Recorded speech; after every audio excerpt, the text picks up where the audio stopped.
یاد رکھو جب اللہ کی مدد آنے والی ہوتی ہے تو یہ دو نشانیاں ظاہر ہوتی ہیں۔ یقیناً تمہارا یہ تھکا ہوا دل اللہ کی مدد کا منتظر ہوگا کہ کوئی ایسا اشارہ تمہیں ظاہر ہو جو تمہارے اس دل کو مطمئن کر دے کہ تمہاری زندگی کے راستے بھی ہموار ہونے والے ہیں۔ تو سنو، اللہ فرماتا ہے کہ تمہارے ساتھ آسانی کا معاملہ کرے اور تم ان لوگوں کی باتوں کا غم نہ کیا کرو، کیونکہ تمام تر غلبہ اللہ کا ہے اور اس پر ہر چیز عیان ہے۔ یاد رکھو جو کچھ گزر چکا ہے اور جو کچھ ہونے والا ہے اور جو کچھ آئے گا وہ سب اس پر روشن ہے۔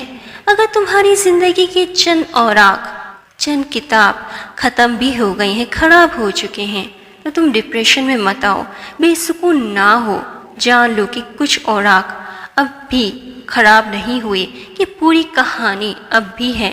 اللہ فرماتا ہے کہ تمہیں تمہارے حال پر چھوڑ نہیں دیا گیا، اور مومن کا اعتماد اسباب دنیا پر نہیں بلکہ اللہ پر ہونا چاہیے۔ اور بظاہر ماحول میں سازگاری کے آثار نظر نہ آتے ہوں تب بھی اپنے رب پر پورا بھروسہ رکھو، وہ جب چاہے جہاں چاہے آسانی کے معاملات کر سکتا ہے۔ یاد رکھو اللہ کے لیے کوئی بھی چیز تو ناممکن نہیں، یہ تم اس چیز سے اچھی طرح واقف ہو، تو پھر بندوں کا سہارا کیوں لیتے ہو، اس سے امیدیں وابستہ کیوں کرتے ہو؟ تم بھول گئے ہو کہ اللہ کے لیے کوئی بھی چیز ناممکن تو نہیں۔ ہاں، انسان شاید بھول چکا ہے، وہ اس کی مثال ایک مکڑی کی طرح ہے جو اپنا گھر بناتی ہے لیکن امید یہ کرتی ہے کہ کبھی بھی ٹوٹ نہیں سکتا۔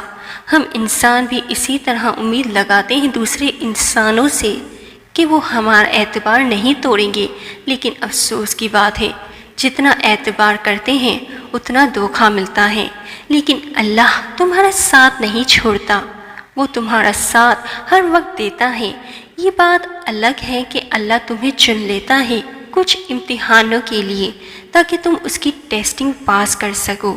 اگر تم اس امتحانوں میں پاس نہیں ہوتے تو وہ کہیں نہ کہیں اذیت کی بات خود کے لیے ہوتی ہے، کیونکہ اللہ نے تمہیں چنا تھا، تمہیں موقع دیا تھا، لیکن تم افسوس کی بات ہے انسانوں کے شیطان کی بہکاوے میں آ کر اللہ پر سے بھروسہ اٹھا دیتے ہو۔ ارے وہ تو پاک ذات تمہاری خود مدد کرنا چاہتی ہے، وہ چاہتی ہے کہ ایک بار صرف انسان مجھ پر بھروسہ کر لے۔ اللہ تمہیں چنتا ہے اپنے امتحانوں کے لیے، اللہ تمہیں چاہتا ہے کہ تم اس امتحان میں پاس ہو جاؤ تاکہ تمہاری ایک خواہش نہیں بہت ساری خواہشوں کو پورا کر سکے۔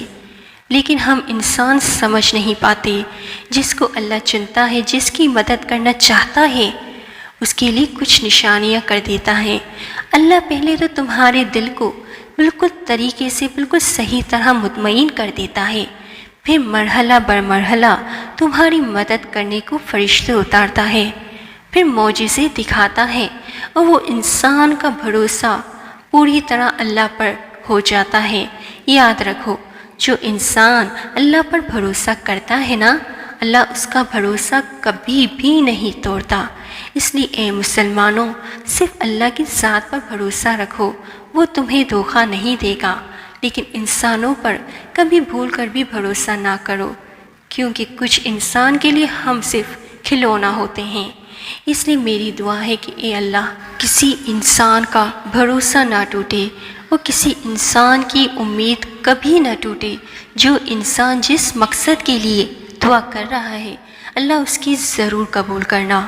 آمین ثم آمین۔